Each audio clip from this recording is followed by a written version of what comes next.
we wanted to talk about one of those incredible staff people that work at the Ottawa Regional Cancer Foundation, and that's why we wanted to chat with Stephanie Woodard. How are you, Stephanie? I'm very well, Sam. How are you guys doing? Good. We're keeping there. You know, I think it's a challenging time for so many people. But when I think about the work at the Ottawa Regional Cancer Foundation, it really is inspiring. And I think you've got the best title ever, Manager of Health Coaching, Strategy and Impact. Tell us exactly what you do, Stephanie. Oh my gosh, yeah, it's a title, all right, but I'm so privileged to be in this role. So I support our cancer coaching team. So we have coaches who normally are on site at our Maplesoft Gumdock Survivorship Center, and some partner coaches throughout the city, Winchester, Canada, Orleans. So we're a team working virtually now, but it is my pleasure to support this team in the day-to-day work they do, which is delivering cancer coaching, which is support for individuals facing cancer as well as their caregivers and family members. So happy to be there for this team. I'm going to take you back to, let's say, middle of March, and you and I had some discussions around that time. And the Ottawa Regional Cancer Foundation was really nimble and pivoted quite quickly virtually. How challenging was that to do? You seem to make it look really easy.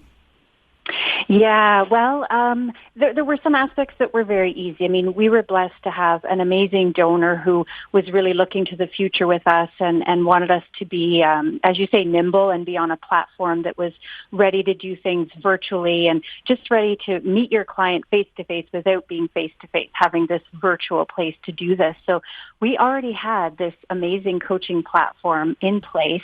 We would have had that in about May 2018. So when crazy 2020 hit and the pandemic, the coaches were ready. They simply reached out to everybody and said, this is crazy, but don't worry, we are here for you, and this is how you can connect with us. So relatively easy for us. I think a little challenging for people. You know, you've been diagnosed with cancer or your loved one has.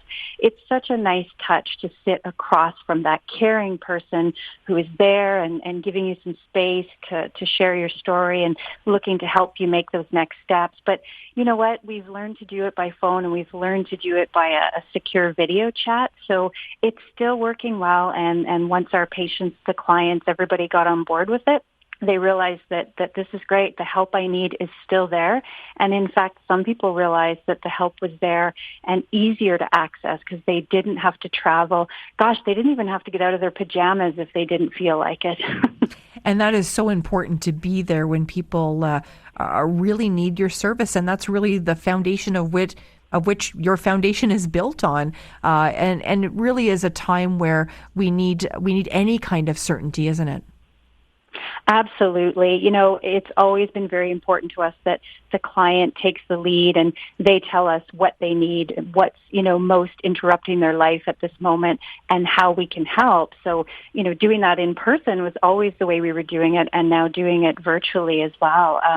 It's still all about them, what they want, and it's when they're ready for it. Just sometimes people aren't ready for coaching right away or at this particular moment, but when the time's right, it's right, and we want to be there for them so they can jump into action. Stephanie, so often when we think about coaching, we think about being on the soccer field or maybe a business coach. We don't often think about a cancer coach. What actually does a cancer coach do? Yeah, excellent question. You're right. It's kind of a different thing for people to picture when it's in a health context. So, cancer is difficult. There are lots of chronic diseases that are difficult, and certainly, obviously, we're most familiar and looking to care for those with cancer. And there's just so much going on. So it's an opportunity to say to the coach, this is what matters most to me right now. And the coach, instead of automatically going somewhere and saying, oh, okay, well, this is the problem, here's what you do, they're going to take the time to explore what matters most to you, what's important to you, what do you believe in, what are some things you've done in the past, what would you like to see in the future. They're going to really work from that person's values, their family dynamic. Gosh, they can take into account what sort of job they have, what their family's like, what supports they do or don't have. So it's going to come from exactly how that person's life is going, well or not at that moment. And we're going to say to them, okay, given that this is the situation and this is what's important to you, how do you want to get from here to there. So this goal setting for better health, or this action plan that's going to get them to this better place or this place they would rather be, it's going to come from that person, and the coach is simply going to be there to guide. So same way your soccer coach, they're not going to kick the ball for you, but they're going to really help you understand how to give it the best kick you can. That's how it applies to your health. It's a great analogy for sure. And, as I often sort of think about cancer coaching, I think about the vulnerability in that, because, we spoke a little bit earlier with Michael Maidman, the new president and CEO of the Ottawa Regional Cancer Foundation. And we really talked about vulnerability, because I think it takes a lot to sort of walk through those doors for the first time and open up yourself and open up your family and maybe talk about things that you may have a hard time talking to family and friends about.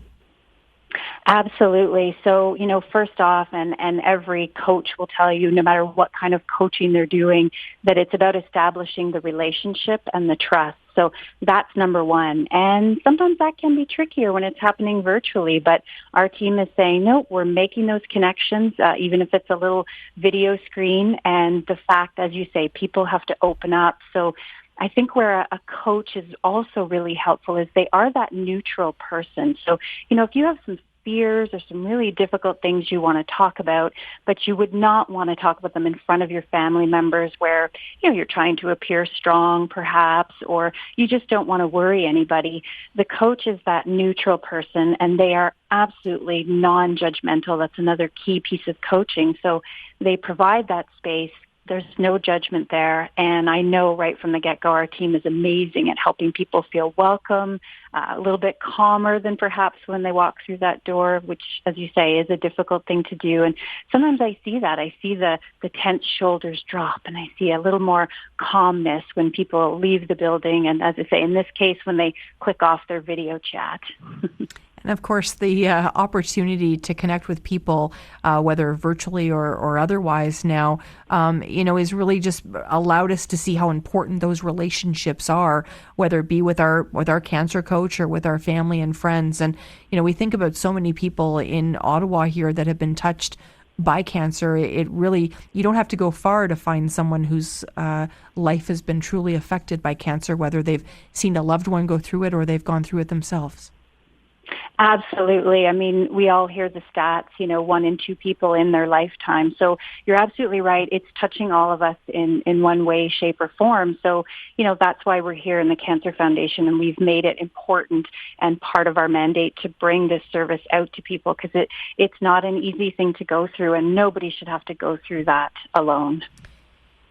We don't want anyone to go through it alone, and it just breaks my heart when I see, I've lost friends, and of course my father passed away of cancer as well, and I don't think until you've sort of experienced that firsthand, and I can't even imagine what it's like to hear those words yourself, but I think that's what really sort of drives my passion for the Ottawa Regional Cancer Foundation, and I can't even imagine what it's like to go to work every day there, Stephanie, and knowing that you're working with people that have heard those words.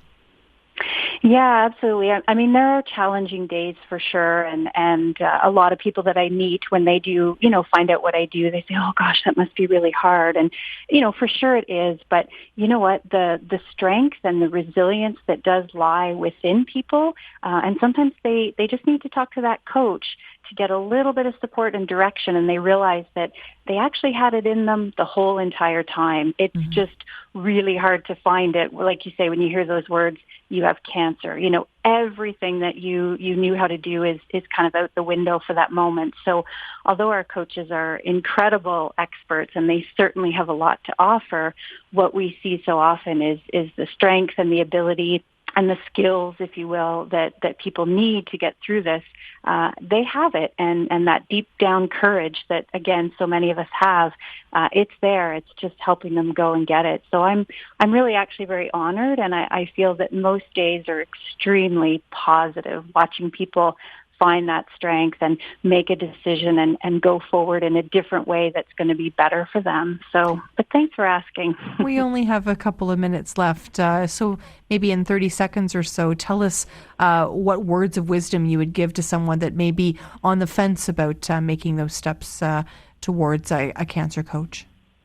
Oh my gosh, yeah, I want everybody to check it out because coaching, come and find out what it's all about. Even if people think, oh my gosh, this sounds like it means setting these health goals and making all these drastic changes. But you know what? Sometimes coming to see a coach just to make sure all the boxes are ticked, just to make sure you have the right information, just to double check a few things. A lot of people just need to connect with a coach once or twice and they're absolutely on the right track. And others realize, you know what, there is a lot going on here and I would appreciate your help for an extended time. So please, I ask everyone, let people know we're here. Let them know our coaches are amazing professionals, ready, willing to help with whatever it is that matters most to you. Well, that was absolutely perfect. Beautifully said, as always. Stephanie Woodard from the Ottawa Regional Cancer Foundation. Really, your work in terms of coaching is really important, especially all of your colleagues there as well. Thank you so much for your time today. And to all of our guests, the newly appointed President and CEO of the Ottawa Regional Cancer Foundation, of course, is Michael Maidman. Appreciate him joining me today. And community champion Ian Sherman. We appreciate his time.